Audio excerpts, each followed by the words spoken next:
नौकरी करते हैं और अपने भविष्य के लिए कर्मचारी भविष्य निधि यानी कि ईपीएफ खाते में पैसा जमा करते हैं, तो ये कर्मचारी भविष्य निधि संगठन यानी ईपीएफओ ने दिसंबर 2025 में एक अहम बदलाव किया है।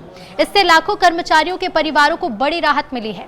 नए सर्कुलर के तहत ईपीएफओ ने ईजीएलआई यानी कि employees deposit linked insurance scheme के नियमों को और ज्यादा व्यवहारिक बना दिया है। इसका सीधा फायदा उन परिवारों को मिलेगा जिनके डेथ क्लेम्स अब तक छोटी तकनीकी वजह या फिर जॉब बदलते समय आए मामूली गैप्स के कारण अटक जाते थे या फिर रिजेक्ट हो जाते थे। अब इस नए सर्कुलर में नौकरी बदलने वाले कर्मचारियों और उनके आश्रितों को बड़ा फायदा मिलेगा। नए फैसले से अब वीकेंड और सरकारी छुट्टियों की वजह से सर्विस में ब्रेक नहीं माना जाएगा, जिससे डेथ क्लेम से जुड़े विवाद काफी हद तक खत्म हो सकते हैं। ईपीएफओ ने यह साफ कर दिया है कि अगर कोई कर्मचारी एक कंपनी छोड़कर दूसरी कंपनी ज्वाइन करता है और बीच में सिर्फ शनिवार, रविवार या कोई घोषित छुट्टी आती है तो उसे सर्विस में ब्रेक नहीं माना जाएगा। पहले कई मामलों में ऐसा देखा गया था कि दो नौकरी के बीच वीकेंड आने पर कर्मचारी की सर्विस पर ब्रेक मान लिया जाता था, जिससे उनके परिवार को बीमा और पेंशन से जुड़े फायदे नहीं मिल पाते थे। जैसे कोई कर्मचारी शुक्रवार को एक कंपनी से इस्तीफा देता है और सोमवार को नई कंपनी ज्वाइन कर लेता है।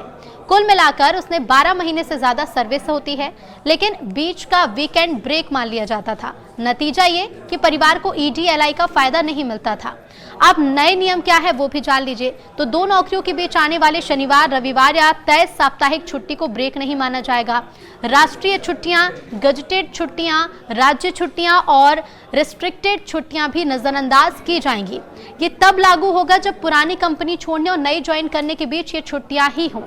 अगर कोई कर्मचारी कई ईपीएफ कवर वाली कंपनियों में काम करता है और नौकरियों के बीच 60 दिन तक का गैप होता है तो भी इसे लगातार सर्विस ही माना जाएगा।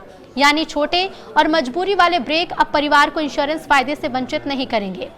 और मिनिमम ईजीएलआई पे आउट बढ़ाकर 50,000 किया गया है। ईपीएफओ ने ईजीएलआई स्कीम के तहत मिनिमम पे आउट को बढ़ाकर 50,000 कर दिया है।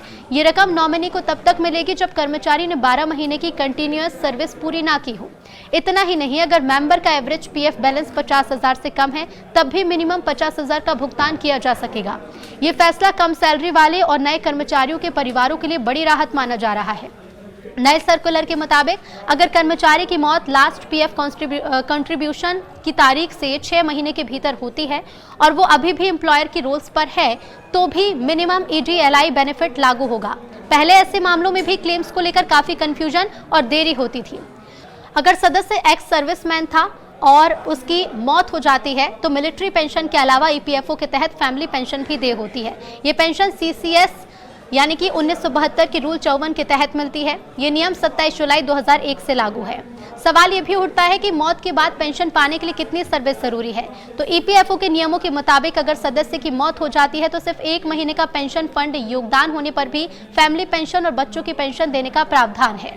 सवाल एक ये भी है कि क्या नौकरी छोड़ने के बाद मौत होने पर ईजीएलआई बीमा का लाभ मिलता है। तो employ deposit linked insurance scheme का लाभ तभी मिलता है जब सदस्य की मौत नौकरी के दौरान हुई हो। सेवा छोड़ने के बाद हुई मौत पर यह बीमा दे नहीं होता। तो क्या अगर नॉमिनी के नाम में गड़बड़ी हो तो ऑनलाइन क्लेम कर सकते हैं और इसे कैसे कर सकते हैं। तो ऑनलाइन आवेदन तभी संभव है जब सदस्य ने पहले से ई नॉमिनेशन फाइल किया हो। अगर ऐसा नहीं है या नाम में मिसमैच है तो नियोक्ता की पुष्टि के साथ जरूरी दस्तावेज लगाकर फिजिकल क्लेम करना होगा।